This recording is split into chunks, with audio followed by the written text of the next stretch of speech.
Ora siamo pronti ad affrontare il nostro approfondimento parlando dei giovani che dal Friuli Venezia Giulia in questi anni sono partiti per cercare un futuro professionale migliore rispetto a quello che avrebbero potuto trovare qui. I tanti friulani all'estero che tra l'altro li abbiamo raccontati nei mesi scorsi anche con le nostre trasmissioni in collaborazione con l'Ente Friuli nel Mondo hanno sfondato ottenendo successo e prestigio e tra oggi e domani qui a Udine si sta facendo un vertice per fare un po' il punto della situazione. Professoressa Cristina Lambiase, lei è stata tra l'altro presidente del Fogolar Furlan di Pechino per molti anni, è rientrata in regione con un ruolo, dicevamo, di spicco per il Ministero degli Esteri per un progetto che andremo a raccontare tra poco, ma ci fa una fotografia di questa fuga all'estero?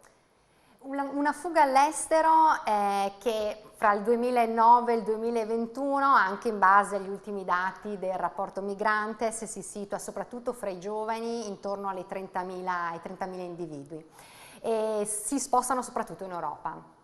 È una migrazione, diversamente dalle prime migrazioni, molto più legata a scelte di lavoro, scelte di studio e quindi più legata in qualche modo relata alla temporaneità.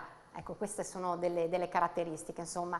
Devo dire con sempre il solito legame nostalgico con la terra, perché ecco, questo è un collante che attraversa le varie generazioni ed è fondamentale. È un progetto che si chiama appunto la Carta di Gorizia dei giovani emigranti del Friuli Venezia Giulia, con il supporto del Friuli Venezia Giulia, che vede un canto corale di tutte le 7 associazioni che rappresentano la nostra immigrazione storica e i corregionali attualmente presenti all'estero. E quindi si cerca di mantenere vive queste relazioni per scambi proficui, nell'attesa magari un giorno possano ritornare ad Armanforte, al nostro territorio. Diceva appunto tante associazioni, l'Ente Friuli nel Mondo, la CLAP, l'Arlef, i Giuliani nel Mondo, le Fasce, l'ERPOL, l'Unione Migranti Sloveni che oggi e domani si stanno ritrovando a Udine per questa iniziativa che potrebbe portare a che ulteriori sviluppi?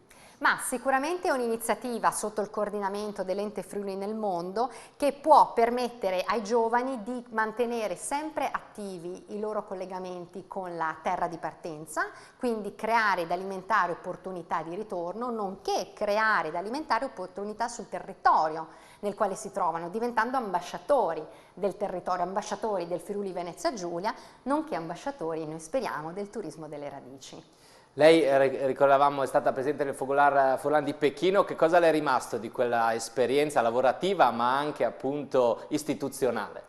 Beh, mi è rimasto sempre un grande amore per riuscire ad essere squadra al di là dei limiti che noi magari nel nostro territorio spesso avvertiamo come spigolatura. Invece c'è il bisogno e la forza di riuscire a essere orgogliosi della terra ed essere onorati di rappresentare la terra da cui noi proveniamo. Attualmente il presidente del Fogolar Furlan di Pechino è il professore Daniele Macuglia, che insegna alla prestigiosa Peking University. E l'abbiamo proprio sentito nei giorni scorsi in occasione della riapertura del Fogolar. Ma ci fa in un flash un identikit di chi sono questi giovani che stanno sfondando? Un paio, dicevamo, li abbiamo raccontati proprio noi nei mesi scorsi, ecco, i casi più curiosi. Ma ce ne sono diversi e ci sono dei musicisti che partecipano e fanno parte di orchestre sinfoniche, e soprattutto nelle migrazioni quelle magari più dinamiche, più nuove nell'area asiatica, anche in Australia, che in realtà sono nuove dinamiche, mentre in Europa ci si sposta moltissimo per studio. Ecco, quindi sono ragazzi, giovani ricercatori anche in ambito scientifico, in ambito umanistico, e quindi le aree sono le solite, sono Berlino, Londra e Bruxelles, per esempio. E Bruxelles, molto. Dicevamo che lei ora si sta occupando di questo progetto, il turismo delle radici, sostenuto dai fondi del PNRR. Sì. Di che cosa si tratta?